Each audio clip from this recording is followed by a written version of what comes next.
Hi guys, welcome back to our next class. In this class, we'll be learning about the risk and reward entry. I'm not going to say a lot about risk and reward, just a brief one so that we want to make sure that our reward is always higher than the risk. So let's get started. So what is risk and reward ratio? The risk and reward ratio is used to assess the profit potential, which is the reward, of a trade relative to its potential loss. Both the risk and reward of a trade are based on lines that are set by the traders. So the relationship between these two numbers can tell you whether the potential reward outweighs the potential risk or vice versa. This can help you decide whether the trade is good or not. So what it says here is this. There's a risk, right? And then there's a reward. Okay. So to identify whether a good trade, we must always have a high in reward and lower down our risk. So whenever we start trading, before we even entry, we must always calculate the risk first. Okay guys? Risk first we calculate, then we calculate the potential reward, then only we will measure it. So let's have a look at the next chart. So how do we measure risk and reward ratio? There are only 4 steps, so very easy. This is called the triple R. We evaluate the potential price levels for your stop loss. Is always measure your stop loss first. So how much pips is the stop loss?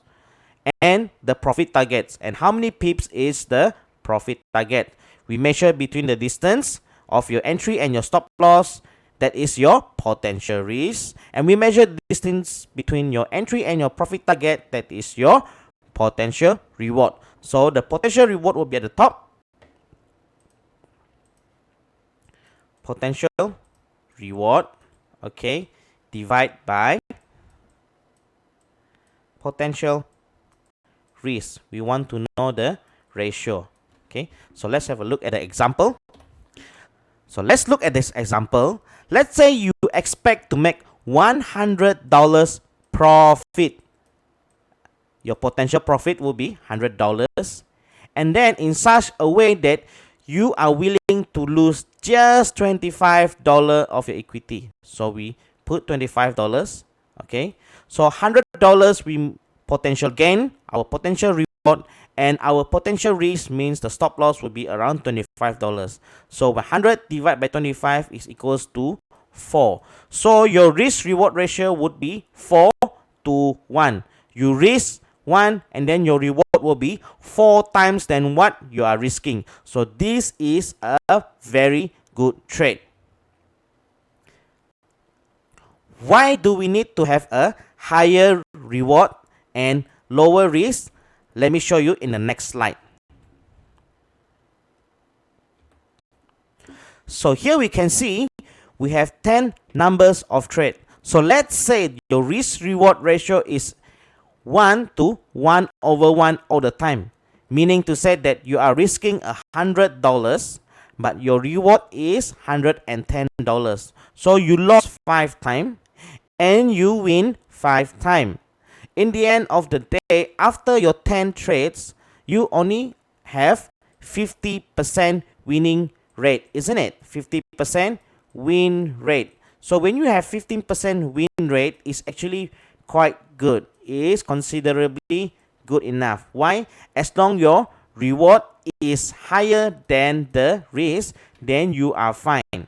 Okay? Because when we win $550 in total, we are only losing $500.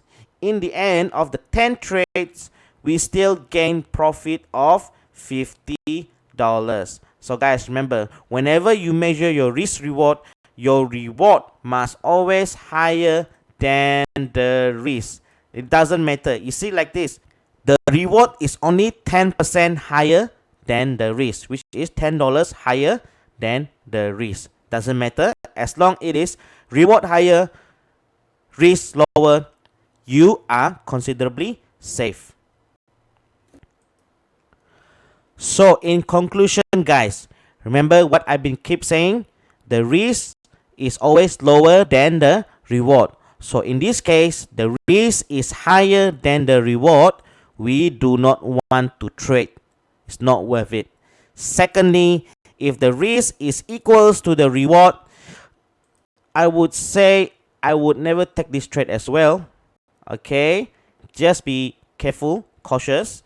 And thirdly, when the risk is much lower and the reward is much heavier, then this is considered a very good trade. So in this risk reward topic, I'm just going to keep it short. Most important, guys, just to tell you that the reward must always higher than the risk. That's it. So I'll see you at the next class.